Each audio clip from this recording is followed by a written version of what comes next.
Hi friends, శనగపప్పు కొబ్బరి కాంబినేషన్లో రైస్, రోటీ, చపాతీ దేంట్లోకైనా సరే అదిరిపోయే టేస్ట్ ఇచ్చే ఈ కర్రీని ఎలా చేసుకోవాలో చూసేద్దామా.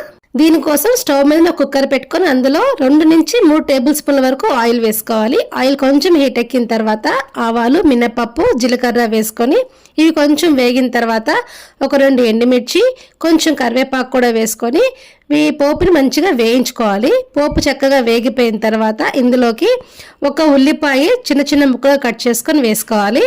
అలానే ఒక 2 పచ్చిమిర్చి కూడా వేసుకొని ఈ ఉల్లిపాయ పచ్చిమిర్చి కూడా చక్కగా మంచిగా కలర్ వచ్చే వరకు ఫ్రై చేసుకోవాలి.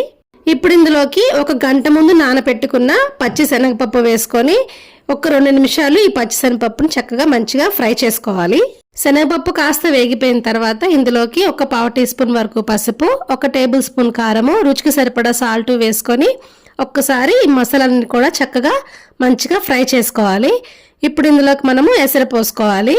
1.5 కప్పుల వరకు నీళ్లు పోసుకొని కుక్కర్ మూత పెట్టేసేసుకొని మీడియం ఫ్లేమ్లోనే ఒక 3 నుంచి 4 విజిల్స్ వచ్చే వరకు ఉడికించుకోవాలి. ప్రెషర్ అంతా పోయిన తర్వాత మూత తీసి చూస్తే చక్కగా మనకి పప్పు మంచిగా ఉడికిపోయి ఉంటుందండి.